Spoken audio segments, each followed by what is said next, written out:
முற்பிறவியில் மகாவிஷ்ணுவின் மகளாக பிறந்தவள் வள்ளி. முருகப்பெருமானையே தனது கணவனாக அடைய வேண்டும் என்று தவம் இருந்தாள். அவளது பக்தியை கண்டு மகிழ்ந்த முருகன் அடுத்த பிறவியில் அந்த ஆசை நிறைவேறும் என்று வரமளித்தார். அதன்படியே இப்பிறவியில் வேடர்குல அரசனான நம்பிராஜனின் மகளாக வள்ளி பூமியில் பிறந்தாள். வள்ளி வளர்ந்து அழகிய மங்கையானாள். முருகப்பெருமான் மீது அவளுக்கு இருந்த பக்தி நாளுக்கு நாள் அதிகரித்து கொண்டே இருந்தது. அவளது வேலை காட்டிலுள்ள திணைப்புணத்தை பறவைகளிடமிருந்து காவல் காப்பது.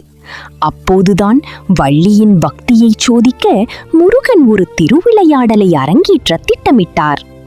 ஒரு நாள் ஒரு முதிய வேடன் வேடத்தில் முருகன் வள்ளி இருக்கும் இடத்திற்கு சென்றார். தாகமாக இருக்கிறது என்று கூறி தண்ணீர் கேட்டார். வள்ளியும் அவருக்கு தண்ணீர் தந்து உபசரித்து பேசினாள். திடீரென அந்த முதியவர் தன்னை திருமணம் செய்து கொள்ளும்படி வள்ளியிடம் கேட்டார். இதை கேட்டு அதிர்ச்சியடைந்த வள்ளி கோபத்துடன் அதை மறுத்தாள். வள்ளி மறுத்து கொண்டிருந்த போது திடீரென காட்டிலிருந்து ஒரு மதம் பிடித்த யானை பிளிரிக்கொண்டு அவளை நோக்கி ஓடி வந்தது. பயந்து போன வள்ளி தற்காப்பிற்காக அந்த முதியவரை ஓடிச் சென்று கட்டிக்கொண்டாள்.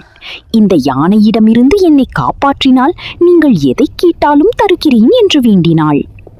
உண்மையில் அந்த யானை வேறு யாருமல்ல, முருகனுக்கு உதவ விநாயக பெருமான் எடுத்த உருவம்தான் அது. ஆபத்து நீங்கியதும் வள்ளி கொடுத்த வாக்கை நிறைவேற்றச் சொன்னார் அந்த முதியவர். இந்த சமயத்தில் பார்வதி தேவியும் மற்ற தேவியரும் சாதாரண வேடர்குல பெண்கள் வேடத்தில் அங்கு வந்தனர். அவர்கள் வள்ளியிடம் அந்த முதியவரை விட்டுவிடுமாறு கூறி அவளை சோதித்தனர்.